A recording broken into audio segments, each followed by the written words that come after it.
ડબ્બા ટ્રેડિંગ અને ઓનલાઈન સટ્ટાબાજી પર ઈડીની મોટી કાર્યવાહી, ઠેર ઠેર છાપેમારી કરાઈ રહી છે। ઈડીની ચાર્જશીટમાં 404 કરોડની મની લોન્ડરિંગ થયાનો ખુલાસો। વિશાલ અગ્નિહોત્રી સિન્ડિકેટ વિરુદ્ધ ઈડીએ દાખલ કરી ચાર્જશીટ। 404.46 કરોડના ડબ્બા ટ્રેડિંગ અને સટ્ટાબાજી પર દાખલ કરવામાં આવી ચાર્જશીટ। અમદાવાદ, ઇન્દોર, મુંબઈ, ચેન્નઈ જેવા શહેરોમાં ડબ્બા ટ્રેડિંગના તાર। અત્યાર સુધી ઈડીએ 34.26 કરોડની મિલકતો અસ્થાયી રૂપે કરી જપ્ત। ધવલ દેવરાજ જૈન ચલાવતો હતો લોટસ બુક 247 નામનું ગેરકાયદે પ્લેટફોર્મ।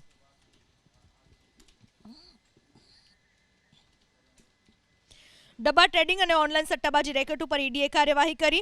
અમદાવાદ, ઇન્દોર, મુંબઈ, ચેન્નઈ જેવા શહેરોમાં ડબ્બા ટ્રેડિંગના તાર જોડાયેલા ધવલ દેવરાજ જૈન, જે લોટસ બુક 247 નામથી ગેરકાયદે પ્લેટફોર્મ ચલાવતો હતો અને ડબ્બા ટ્રેડિંગ કરતો હતો, ઓનલાઈન સટ્ટાબાજી રેકેટ ચલાવી રહ્યો હતો।